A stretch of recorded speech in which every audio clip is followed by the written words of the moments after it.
It's Thursday. Welcome. This is Moto Talk. For those of you who don't know me or only know me from the gaming side, my name's Todd. I am a mostly retired, washed up pro dirt biker, and I kind of wanted another outlet in the sport.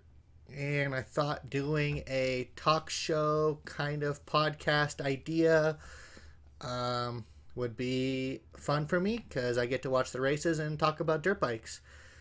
Um, so yeah, here we are. It's Thursday. I do this show. I try to do the show every Thursday.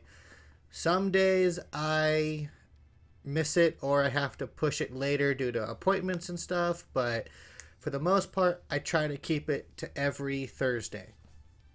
Usually around 7 o'clock.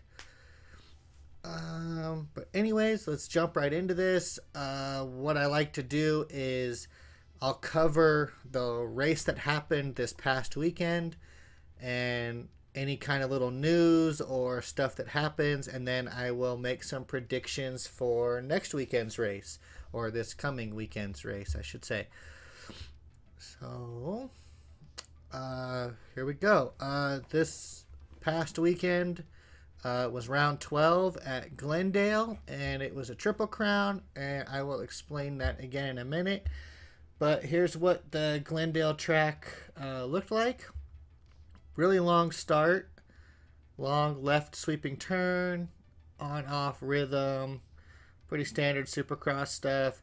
I liked this on off. So these are like little, like they're, this is basically the same as this, just a little bit longer, but they like to go, they jump off this part, land on the tabletop, and then off. That's why it's called an on-off tabletop. But this section was like on, and then off. So it's kind of cool to see them do a little, a double, or I mean, two the tabletops like that. Triple jump, pretty long whoop section. There was some excitement in that. They would cut across here. There was a couple last second passes. I know in last week's episode I talked about this finish line jump being over here on the side of the track, which always was, it seems a little weird to me. Usually they'll put the finish line right in the middle somewhere where everybody can see it really well. But there were a couple like last corner passes right before this finish line, and then a little double. Then this is just a little over-under bridge. Those are pretty cool. Another triple. I think they were tripling, and this might have been a little bit different. I don't remember now. Triple, this like camelback. This rhythm section here was pretty unique. This is the first.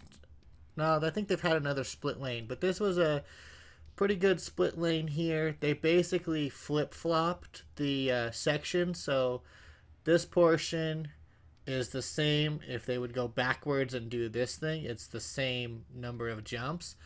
I did notice that most of the riders were coming up here, squaring up this turn and hitting this side of the jumps, where it was like the tabletop, then the triple, then the little double. So they were mostly hitting that side over there. I guess that was the fastest line. And they would do this U-turn, cut back down the start straight, and then they're, back on the track like normal. It was a pretty good track, lots of good racing, and it was a triple crown. So I can show about the triple crown. So format for the triple crowns are a little bit different than the normal races. Okay, that looks good. So the top 18 riders qualify during the day. There's no night qualifying. It all happens during the day. And they also do a couple LCQs, but all that happens during the day before any of the crowd gets there and stuff like that. But then they have instead of like heat races and then LCQs and then the main events, they do all that qualifying. Then they have 3 main events for each class. So the 250s had 3 10-minute plus 1 lap races, and the 450 class had three 12-minute plus one lap races. It's pretty cool. They're a little bit shorter than the normal races, but they do an extra race, so it comes out to quite a bit of riding still. A lot of craziness tends to happen in these. They're always more exciting. And the way the points work for these is they go off like Olympic style scoring. So first place is 1 point, second place is 2 points, third place is 3 points, and so on. Lowest score at the end of the night wins. So if you do really, really good, you get first place, and first place. You only get 3 points on the night. You're obviously going to get the overall. But also, due to some of this, you can get a race where you're, you might get first, and then maybe third, and then first, and then but still end up with the overall, because that third gets kind of canceled out by the 2 first places that you got. So pretty cool. Triple Crowns are always more exciting. This is the last Triple Crown of this season. Okay, go back to the track map. So a little news happened during the day of this race, during all the qualifying, and it's a little bit sad news, especially for me. As you guys know, if you've been watching, I'm a big fan of Christian Craig, and he's out for the rest of the season and possibly part of the national season. It's hard to say how fast they can recover, but he crashed out really hard in the whoop section, and he ended up dislocating his hip and dislocating and breaking his elbow. It was rough. I saw the crash on his YouTube channel. One of his filmers happened to be filming it right when he crashed. They ended up showing that clip in the broadcast, but I didn't think in time, and I don't know if they showed it in any of the highlight clips, or I probably could have found that. But he came into the whoops, was doing really good, got messed up, and just kind of just crashed out and slammed really hard into the face of one of the whoops. But his Instagram post, he posted this, which you can't see. So, rough day in Arizona. This is Glendale, Arizona. Ended up going down early in the first practice. Dislocated hip, dislocated elbow. Was able to get them both put back in at the hospital. My elbow is also broke. So, we'll be getting surgery on that once the swelling goes down. Appreciate everyone who's reached out, including lots of the guys that race every weekend. And thanks to everyone who was at the hospital with me. His wife hopped on a flight, and the medical crew was there. The usual stuff. And like he says right here, unfortunately, this is part of the sport. We all crash. We all get hurt. We all spend time in the hospital. It happens. It sucks, but it's part of the sport. I don't know anybody who has raced at any sort of competitive level who hasn't ended up in the hospital with some kind of injury.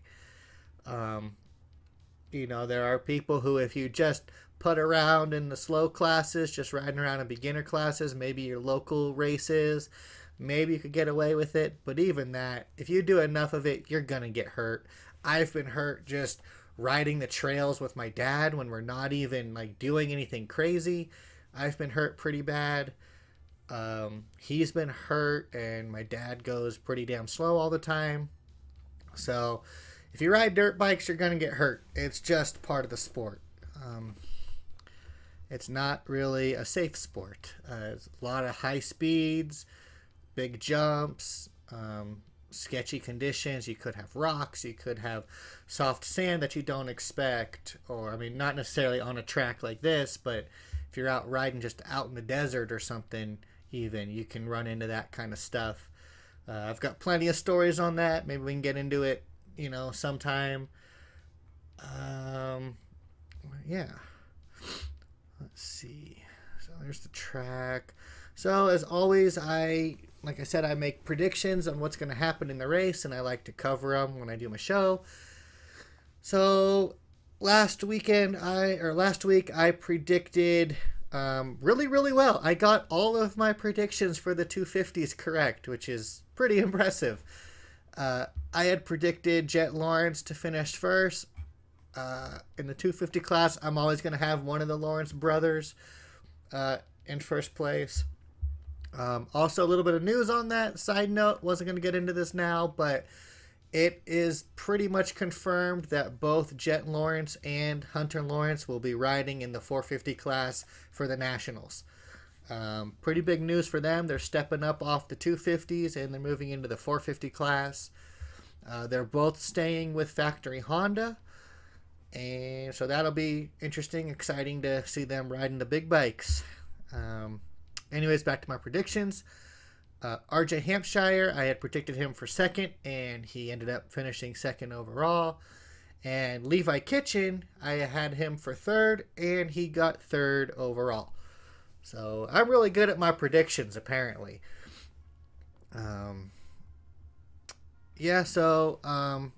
Like I said earlier, with this being the Triple Crown with the 3 races, you don't have to get first place to win.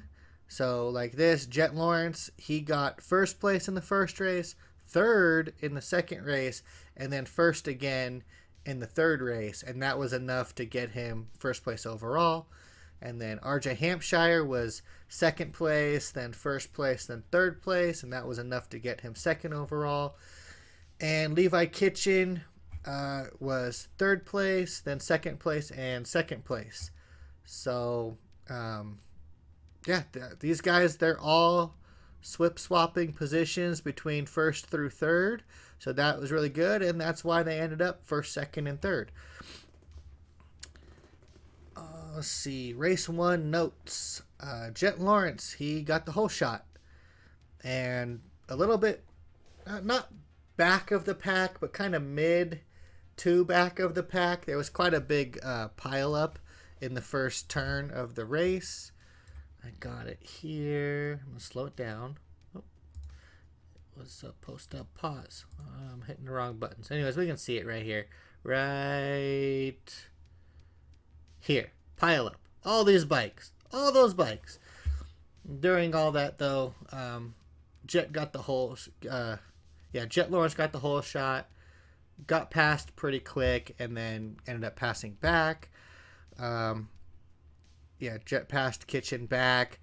RJ Hampshire used a different line through the rhythm section, and he passed Levi Kitchen for second.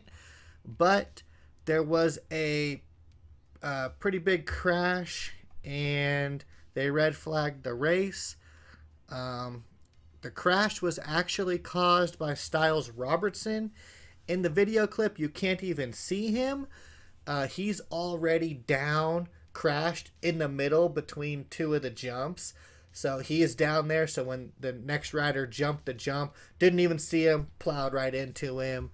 And then like 3 or 4 other guys ran into him, ran him over. A really gnarly crash. But I have it here. So it's kind of hard to see. But right here, this guy, whoever this is, and I forgot now, he is crashing. But what you don't realize is Styles Robertson is laying with his dirt bike right here in between. So this is like the landing of a jump, and then they would have taken off right here. So he's coming down. He's landing on Styles Robertson here, already down. And then, so he crashes. Then this guy's like, oh shit. And then he hits him. And this guy gets by, but boom! Foot peg right to this guy's back. That doesn't feel good. And then another guy hits him here, sees some steam. And then right about now, you see Styles Robertson. Where is he? he pops up. There he is. Styles Robertson's popped up. He's going boom, and he collapses right there. And the reason for that is he's hurt. He got hurt pretty bad. He is pretty much going to be out for the rest of the Supercross season, maybe into the Nationals as well, just like Christian Craig. He put up an Instagram post here, which, let me kill the camera. So, Styles Robertson, Instagram, not the night I was expecting. I qualified P7, that's position 7, but felt really good on the bike, was excited for the night show, got some wheel spin on the 3 in and came up a little bit short. I'm not exactly sure which part of the track this was, but by saying 3 in, he was trying to triple in to the rhythm section. Came up a little short, got off balance, and then ended up crashing, but he was fine at that point. Then the next thing I know, I'm getting pile driven by like 4 bikes. As soon as that happened, I felt my ankle/leg get really hot. So I went to get up and get off the track, and my ankle just straight gave out, and I fell down. Huge shout out to everyone reaching out to me, all the medics, his, I assume, girlfriend or wife, for taking care of me. Headed to Colorado in the morning to get surgery, to get the surgery scheduled, and hopefully knock that out and get on the road to recovery. Sorry to let everyone down. It's been hard on me, but I know at the end of the day, it'll all be worth it. Thanks to the Yamaha team for the support. We will be back. So yeah, most likely probably broken ankle in that. Could be some torn ligaments and stuff.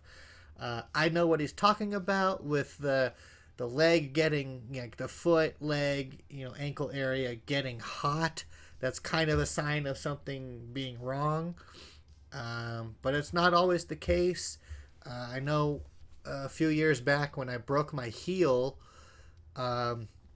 it was just a shockwave of pain that like went up through my whole leg, and then my foot just went numb. And that kind of dull numbness, I know from other injuries. It's like, yeah, it's broken. So that sucks. Styles Robertson was looking really good. This season was going pretty well for him. So that kind of sucks. But anyways, they red flagged the race. It happened early enough in the race that they did a full restart of the race. The full 10 minutes plus a lap. Full, complete restart. I know in other races, and I'm sure I've talked about it, they've done the staggered start where they'll line everybody up a little bit like staggered down the start straight. So they would have lined them up probably starting right here and just lined up all the riders in a straight line coming down here, and the flagger would wave the flag and they would take off. But this was early enough in the race that they just did a full, complete restart. Everybody lined back up in their gate, and they took off. With that restart, Levi Kitchen got the whole shot. Get used to me saying that. Here, let's see, where is he? Here he is. Gets a good jump, stays kind of to the inside. Looks like Jet was trying to sneak in there. But he gets him. And then I will explain what happens right here in the next video because I have a slow-mo. So after Kitchen got the whole shot, right behind him as it was about to show, Max Voland and Mitchell Harrison, I want to say. I don't know. I only wrote Harrison down in my notes. They come together and crash. I have the slow-mo right here. Let me pause it. I'm going to slow the slow-mo down just a little bit. So right here, we've got actually RJ Hampshire coming up the inside, bumping into, I think this is Voland. He gets a little bit of whiskey throttle, which all that means is sometimes when you get hit or you lose control, you're kind of leaning back, and when you lean back, your hand wants to twist back, and there's the camera. That's the like whiskey throttle, and it happens to everybody. I've had it quite a few times. Out of control whiskey throttle. The best thing you can do if you're in that situation is try to pull the clutch with your left hand or roll the throttle off. But when you're in the moment, that's really hard to do. So anyways, you can kind of see it happen right here. RJ Hampshire hits him. Boom. He gets off balance. He's leaning back, front wheel up. He's whiskey throttled. He takes out Harrison here. Boom. And they both go down. Neither one of them got hurt, so that's good. But, yeah, that's just a racing incident. It happens. A little bit later, Jet starts to catch Levi and then passes him in the whoops. Jet was flying through these whoops. He had such good whoop speed right here. And just gets by him. I think he was the fastest guy in the whoops the whole night. And then RJ Hampshire and Levi Kitchen battle for a lap or two. Then Hampshire actually makes the pass for second. And Jet went on to win that race. Race 2. Levi Kitchen got the whole shot. Oops, that's the wrong one. Oh no. Oh no. This one. There we go. Levi Kitchen. What's this say? Hampshire past the kitchen second corner. Well, here's Kitchen. He comes down to the inside. Kind of drifts a little bit wide here. Hampshire, I don't know. That was close. I feel like Hampshire had it, but they credited Kitchen with the whole shot, as you can see right here in the scoreboard. Kitchen, then Hampshire. But right here, Hampshire goes at the inside. Easy pass. No big deal. Voland, also, that's his Voland right here, also passes Levi Kitchen in that corner. But later that same lap, Kitchen passed him back. Jet had a little bit of a battle with Voland and makes the pass for third. So they kind of battle. Here's Jet and there's Voland. They had a little battle going, but Jet passed him. And let's see. After that, Hampshire went on to win that race. So nothing else too crazy happened in that. Race 3 for the 250s. Guess who got the whole shot? If you guessed Kitchen, you're correct. Yeah, Levi Kitchen. He whole shotted all 3 races. That's pretty impressive.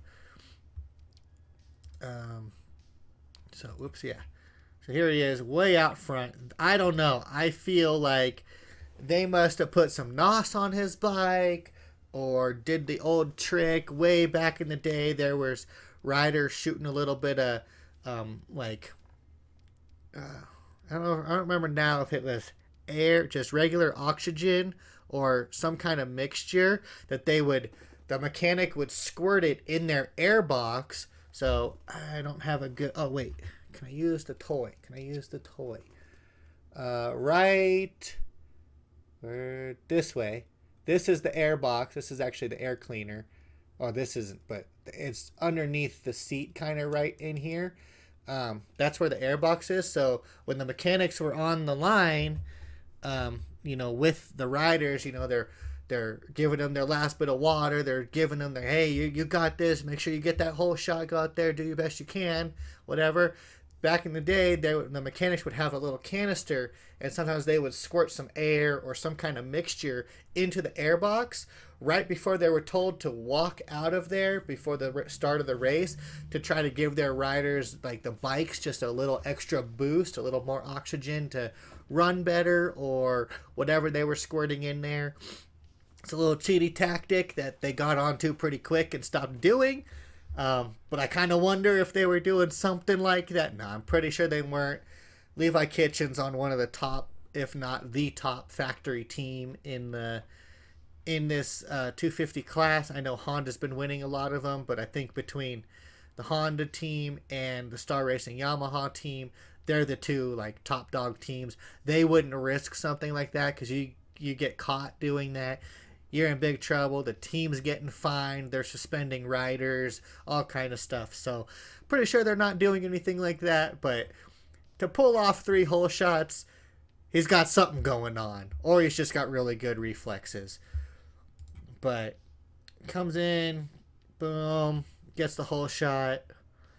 It's like Jet was right there behind him. And let's see.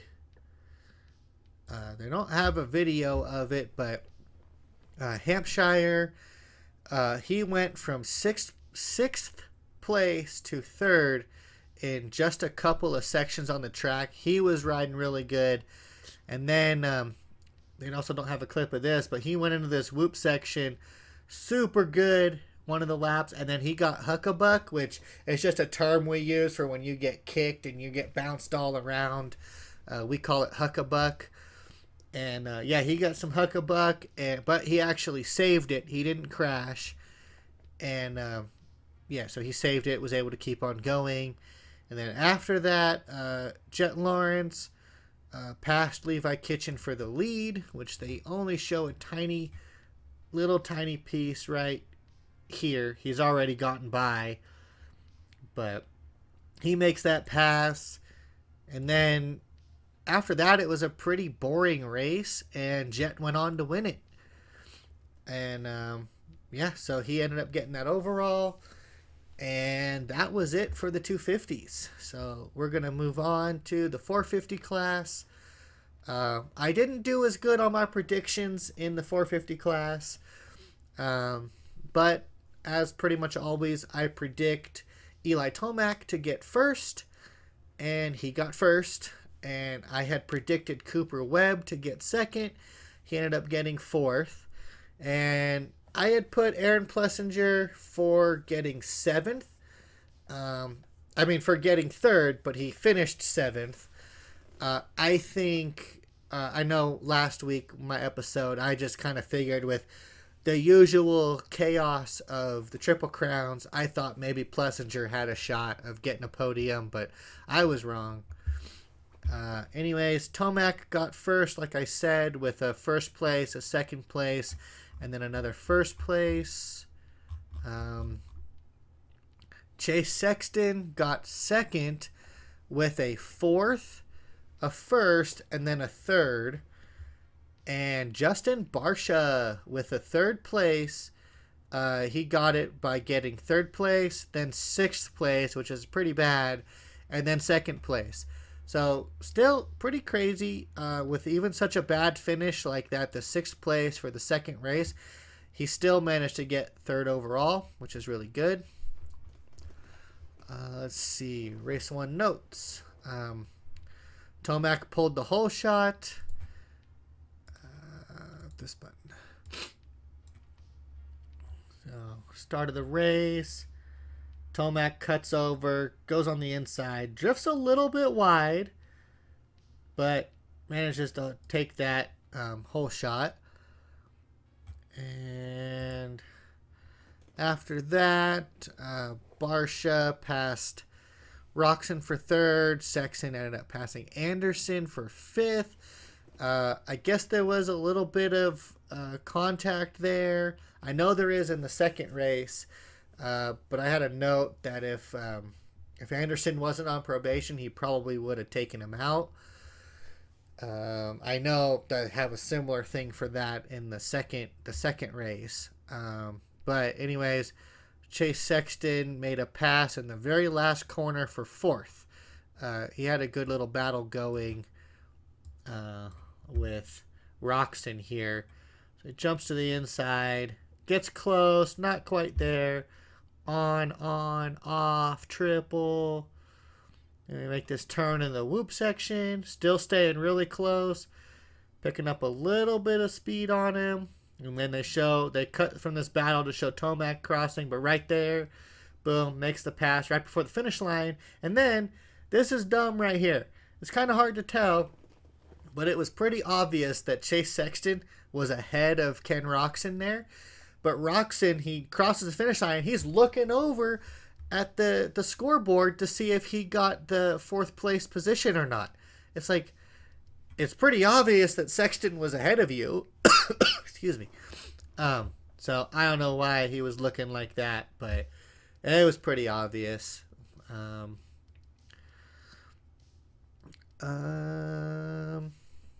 But yeah, after that, Tomac went on to win that race. Race 2, Sexton pulled the whole shot.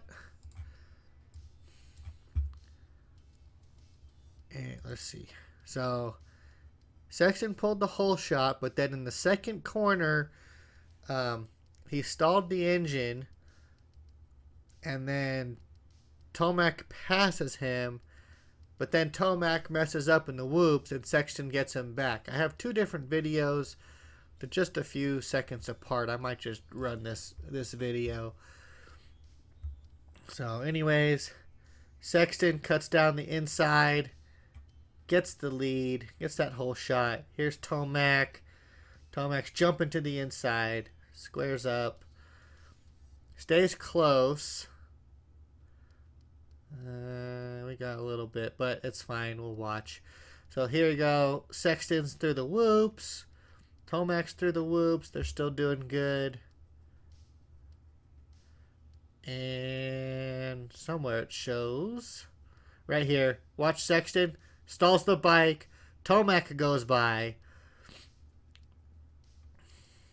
Oh, they didn't show the whoops. Tomac messes up in the whoops and Sexton gets him back. Maybe they show it here. Huh. I guess they didn't show that. But right here, I got to talk about this. Webb bump passes Jason Anderson. Then Anderson gets him back in the next turn. I talked about it in the last race. They didn't have a clip of it. But Anderson should have cleaned him out. If Anderson wasn't on probation, he probably would have, because that's how Anderson rides. But right here, Cooper Webb is sliding and trying to make this tighter inside line, thinking that Anderson's going to go all the way around. But he slides up, bumps him. Anderson looks over at him. And then as they're going through here, right there, Anderson goes up and just gives him a little baby tap. If, like I said, if Anderson wasn't on probation, he probably would have just slammed Cooper Webb. And if you notice, if I go back a little bit here, watch Cooper Webb's line. He knows Anderson's gunning for him. So Webb's kind of stands it up on his own, stays as far wide as he can. And then there goes Justin Barcia passing Webb as well in the whoops. And then this one's a little bit confusing. And so in the top screen of this video I'm about to pull up, let me pause it so I can read. So, Anderson, no, where'd it go? So Webb passes Barcia in the last lap. That's going to be happening in the top screen. And then in the bottom screen, the small one down here, it'll be kind of hard to see. Anderson and Roczen have a little battle going. So first we've got Webb passes Barcia on the last lap. So Barcia is ahead, then there goes Webb, and then that's pretty much that. So we can watch this little battle here. Anderson and Roczen, they're battling. And Anderson's trying to go up the inside, and I think he passed him right there. And Roxon tries to get it. Roxon gets him back, and that's how that one finishes. Okay. But, yeah, Sexton, he won that race. We just saw that little bit in that clip. On to race 3. Colt Nichols gets the whole shot. I have to comment on this. With the 250 class, Levi Kitchen got the whole shot in all 3 races. But in the 450 class, 3 different races, 3 different whole shots. So kind of different, kind of neat. But let me see. Pause. Nichols gets the whole shot, and Moran's has a pretty gnarly crash. It's hard to see, but I'll try to point it out. I'm actually going to slow this one down. So, Nichols. So here's Tomac. Looks like Tomac's going to have it. But right here, Moran's goes flying. And then Colt Nichols just gets a better drive and gets that on all the way on. There's a triple on to that tabletop. And looks like Tomac's right behind him there. And at some point, he actually makes that pass. I guess it's the next clip.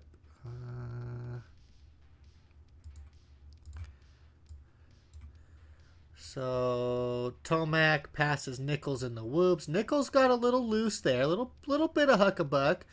There goes Barsha, also passing Nichols. Barsha was riding really good that night. Sexton ends up passing Plessinger for 3rd. And yeah, we'll start with that. And if it shows the Anderson crash, we can talk about that. Spoiler alert.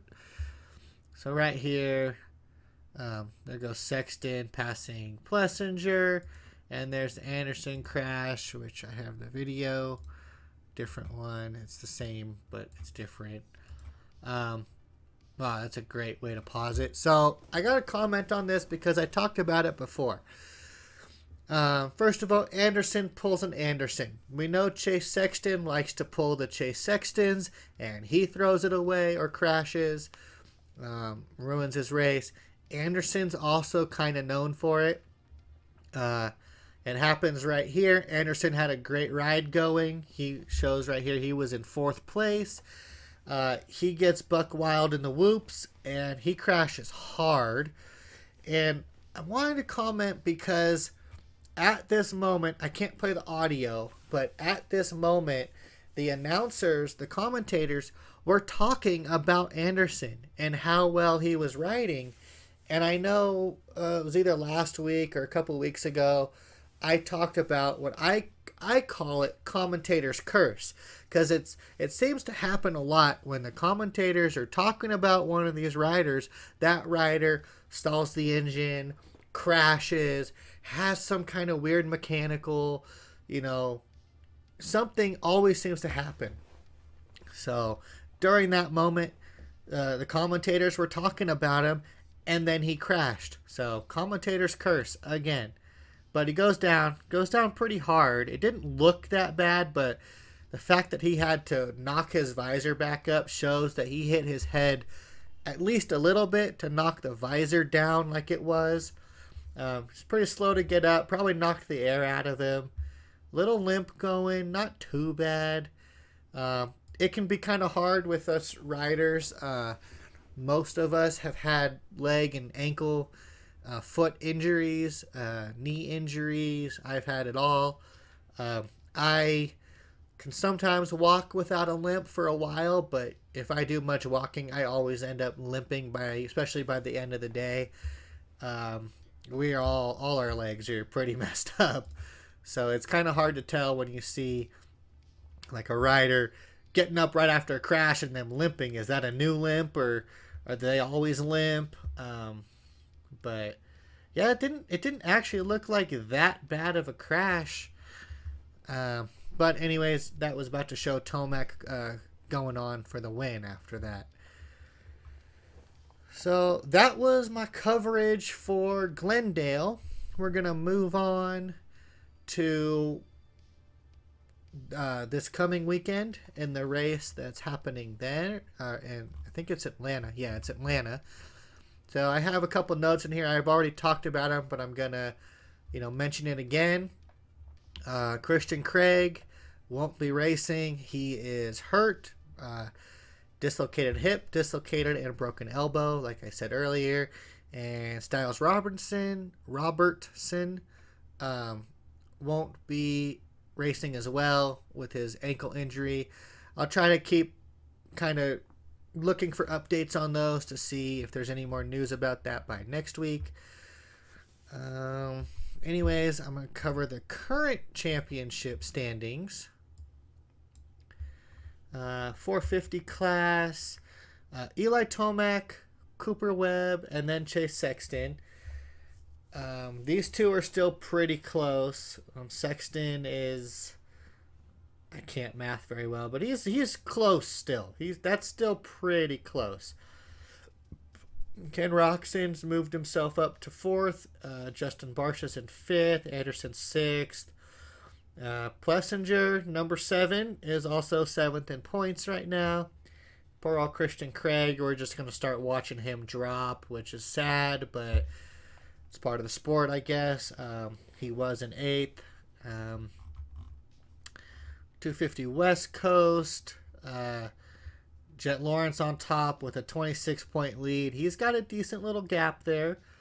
But if craziness happens and he has a couple really bad races or doesn't finish a race or maybe a couple races, this will tighten up real fast. But anyways, then RJ Hampshire and then McAdoo, Levi Kitchens up to 4th. That's pretty good. Enzo Lopes, I'm still kind of hoping that this guy has something. Maybe he can, get some better finishes. He's been finishing right behind these guys every race. I'd like to see him maybe podium in the near future. That'd be really cool. Oldenburg, Brown, Voland. These guys don't even have pictures. So, and then East Coast we will look at for the 250s just because the next race is an East Coast race. Hunter Lawrence on top with 35 points. Hunter Lawrence on top. Nate Thrasher's in 2nd, 35 points behind.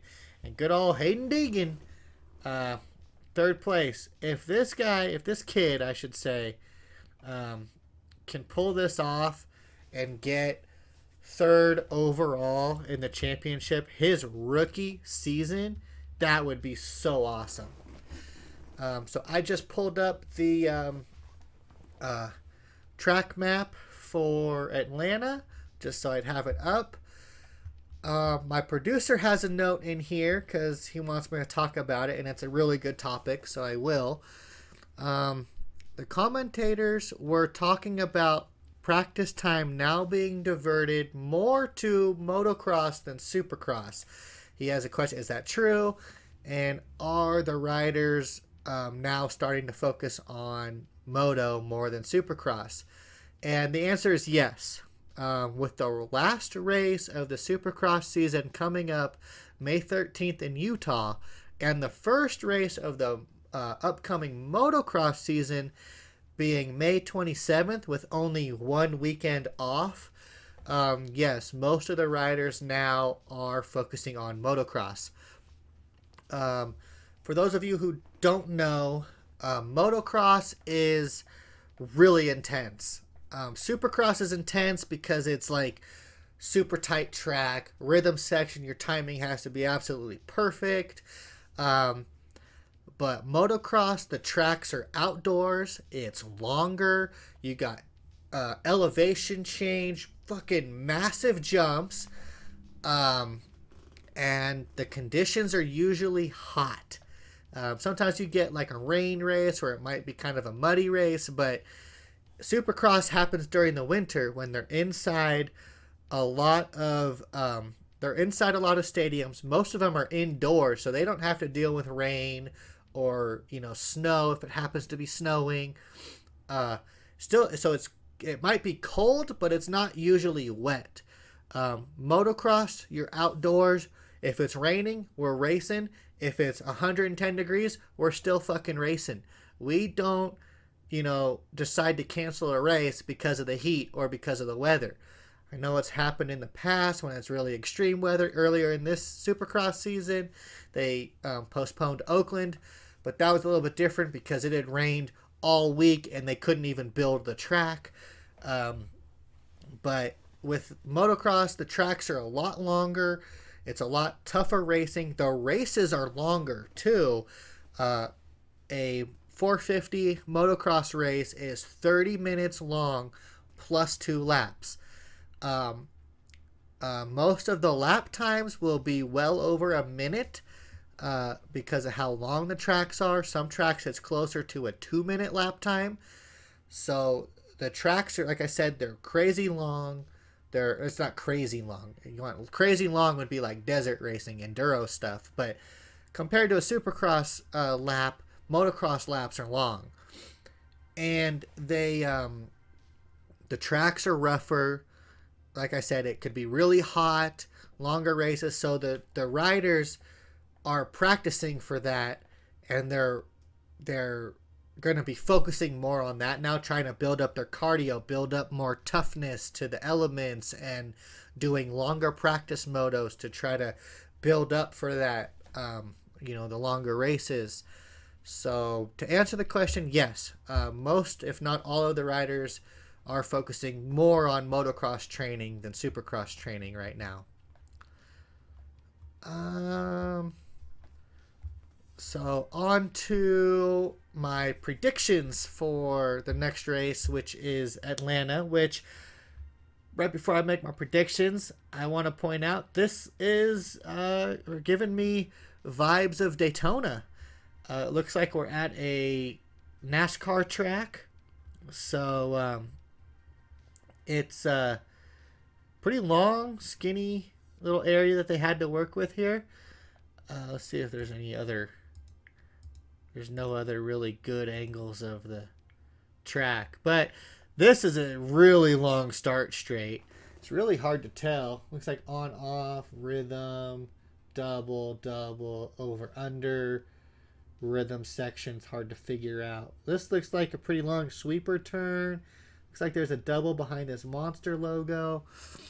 A couple turns. Some kind of turn, hip jumps, go under. Got a sand section with a bit of a turn in it. Cut back across the start. This is interesting. This looks like it's either going to be a wall jump where it's going to be to slow them down, where it's going to be a really like steep jump, almost vertical possibly, just to get them to like go up and right back over the other side. There will probably be some riders who just send it and jump some distance into the sand section. It also has a little bit of a turn in it. Kind of hard. It looks like this might be like another single jump into this corner, double, some kind of rhythm. Really tight switchback here. More rhythm section. Another wall right here. And then a whoop section. And they're going to come backwards down the start straight and do this right-hand bull corner into another pretty long whoop section, and then a sharp turn there, back onto the main part of the track. So this is an interesting track layout. None of these other pictures show too much. Yeah, that's a wall for sure. Try to slow them down right before those whoops. This far back section, double jump. Okay, so interesting. I'm excited for that race. That looks like that would be a really fun track. Anyways, my predictions. Like always, I have a Lawrence brother for first place. Also, I'm doing these predictions off of the current points championship for the East Coast riders. It's been a couple of weeks since we've been in the East Coast, so I did that, but I will always have a Lawrence brother on top. So Hunter Lawrence for first, Nate Thrasher for second. He's second in points right now, and Deegan I have him for third. He's third place in points. I think he could get third in this race. I feel like this track will benefit Deegan because he is he's been doing a lot of Supercross, but this is his rookie Supercross season. He has way more practice and riding time on longer tracks, being how many amateur nationals he's won, and all even racing a couple of the nationals last season. So I think this will help him. Because it's just a longer track. I think it'll be good for him. 450 predictions. Tomac out front again.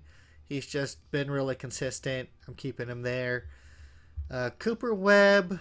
I have him for second.